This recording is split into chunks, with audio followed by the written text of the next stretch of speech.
जय माता की, जय गुरुदेव। मित्रों, आज का विषय हमारा रहेगा कि मुझसे कैसे विद्या सीखें, मुझको कैसे गुरु बनाएं, मुझसे कैसे संपर्क करें, मुझसे कैसे बात करें।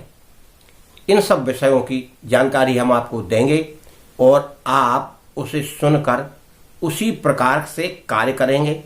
वैसे तो मैंने अधिकांश वीडियो में नंबर डाला है डिस्क्रिप्शन में, कुछ वीडियो में मैंने ऊपर भी डाला है, मगर मेरे प्यारे मित्रों, फोन और मैसेज इतने आते हैं जिसकी वजह से मुझे काफ़ी परेशानी होती है। और अभी 4 बजे से ही रात को 9-10 बजे तक लोग मैसेज करते हैं, यह थोड़ा गलत है। आप दिन में करें, कोई दिक्कत नहीं है, मगर मेरा जो समय है उसमें मुझे कुछ क्रियाएं करना पड़ती हैं और कुछ अपने नित्य नियम भी करना पड़ते हैं, शौच क्रियाएं भी करना पड़ती हैं। तो उसके लिए इतनी जल्दी मैसेज ना करें, पहली बात। दूसरी बात यह है कि दूर दराज या जो मुझसे नहीं मिल सकता है वह मैसेज पर ही बात करे, उसका जवाब तो कभी ना कभी मैं दूंगा ही। और उस मैसेज में अपना नाम पता अवश्य डालें, उम्र भी डालें, क्योंकि मुझे यही नहीं पता लगेगा यह किस उम्र का है, वृद्ध है, जवान है या बालक है। मैं उसको उसी तरह की क्रिया बताऊंगा और उसी तरह के निर्देश करूंगा साधना के लिए। अब कोई वृद्ध आदमी है, वो नहीं कर सकता, तो उसको ऐसी चीज कैसे बता सकता हूं। तो मित्रों, आप मैसेज भी करते हैं तो आप इस चीज का विशेष ध्यान रखें कि आप उसमें नाम पता डालें और मैसेज डालें। और केवल इतना मैसेज में ना लिखें जय गुरुदेव, जय माता की। भाई ये तो आप कमेंट में भी लिख देते हैं। आप प्रणाम करें, ये हमारी सभ्यता है भारत की।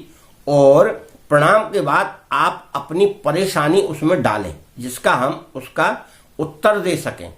अब अधिकांश लोग प्रणाम करते हैं मैसेज में, तो मुझे तो सारे मैसेज देखना पड़ते हैं, तो मुझे तो उसमें थोड़ी परेशानी होती है। आप केवल प्रणाम करके आप अपनी नाम पता डालकर एक मैसेज लिख दें कि मुझको यह परेशानी है महाराज जी, मुझे इसका कुछ उत्तर मिल जाए या कोई समाधान मिल जाए, तो मैं उसका उत्तर दे दूंगा। दूसरी बात क्या है कि मैं हर व्यक्ति से मिलने में असमर्थ हूं, क्योंकि मैं रहता हूं दूर, मैं झांसी में रहता हूं। और तीसरी बात यह है कि मेरा कोई आश्रम नहीं है। मैं शुरू से बचपन से साधना करता आया हूं, जब से मैं करीब 7-8 क्लास में पढ़ता हूं, और तब से मैं आज तक साधना या जाप करता हूं। उसी का प्रभाव मेरे अंदर आपको देखने को मिलता है और आप लोग भी उसी प्रकार से साधना में रत रहें। क्योंकि मेरा अगर कोई आश्रम होता तो मैं आपको आश्रम पे आमंत्रित कर देता। अब मैं घर पे रहता हूं, घर गृहस्थी में मेरे बाल बच्चे रहते हैं और ऊपर के पोर्शन में मैं रहता हूं, वहीं मैं अपना साधना करता रहता हूं। नहाना धोना खाना पीना जो सब मेरा ऊपर ही होता है। उसके बाद कभी कभार में घूमने थोड़ा बाजार की तरफ जाता हूं, लोगों से मिलने जुलने के लिए, जिनको कोई परेशानी है उनसे, या वैसे मनोरंजन के लिए।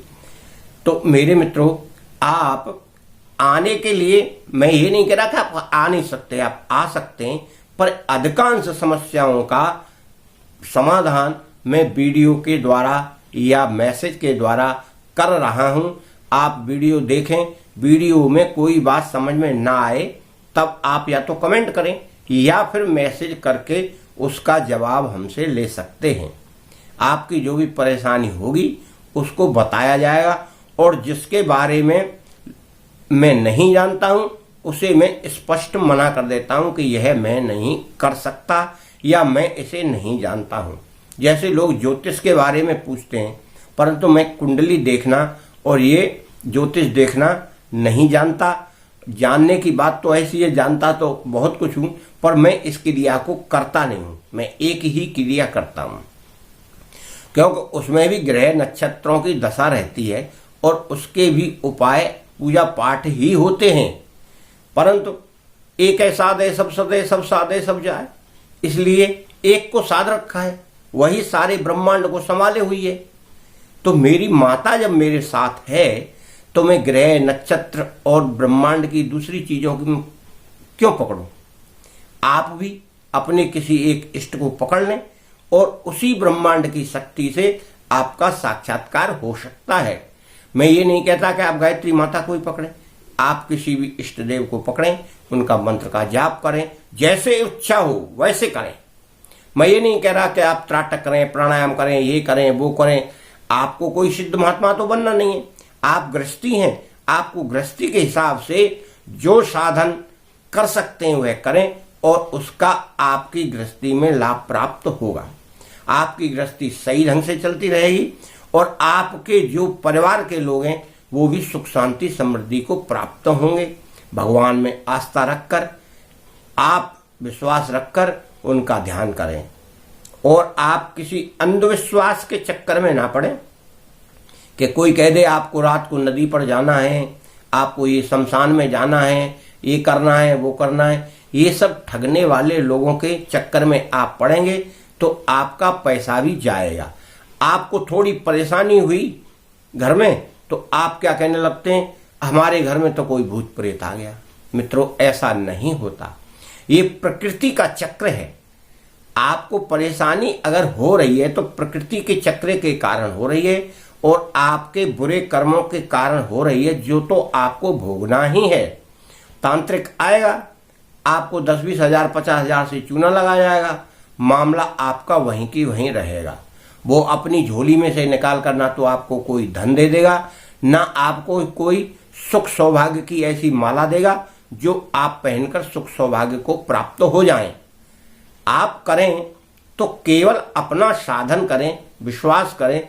जब परेशानी आए तब आप अपने क्रिया विधि या अपने मन को शांत करें, जो क्रियाएं आप करें उसे थोड़ा बंद कर दें और आप देखें कि किस कारणों से यह हमें घटना, दुर्घटना और असमय व्यवधान हो रहा है। उस पर आप विचार करेंगे, शांति पकड़ेंगे और आप अपने इष्ट का मंत्र जाप करेंगे तो आपकी समस्या स्वतः ही दूर हो जाएगी। ये साधु, ये जो ढोंगी तांत्रिक है, इनके चक्कर में पड़ोगे तो वह तो दूर नहीं कर पाएगा, परंतु कुछ और आपके पास छोड़ जाएगा जिससे आप बराबर उनके चक्कर लगाते रहें। क्योंकि कुछ तांत्रिक क्रियाएं ऐसी होती हैं जो सामान्य पुरुष पर प्रभाव डाल देती हैं, क्योंकि उसका मन इतना मजबूत नहीं होता, तो हाल ही वो आपके मन के ऊपर प्रभाव करके आपको दुविधा में डाल देते हैं और आपको फिर आए दिन नए नए सपने आएंगे, नई नई परेशानी महसूस होगी, कुछ डर सा लगने लगेगा और कुछ हो सकता है वो आपको डरा भी जाए, जादुई पुड़िया करके, कहीं आग लगा के, कहीं ताबीज दिखा के, कहीं कुछ दिखा के, कहीं बाल दिखा के, कहीं कौड़ी दिखा के। ये सब उनका एक बिजनेस है, धंधा है। आप डरते क्यों हैं? आप उस क्रिया में चले ही जाते हैं तो वो क्या करे, उसका तो ये पेशा है, धंधा है। परंतु आप साधारण तरीके की क्रियाएं करेंगे, आप साधारण मंत्र का जाप करेंगे, अपने इष्ट का मंत्र का जाप करेंगे तो आपकी सारी समस्या दूर हो जाएगी।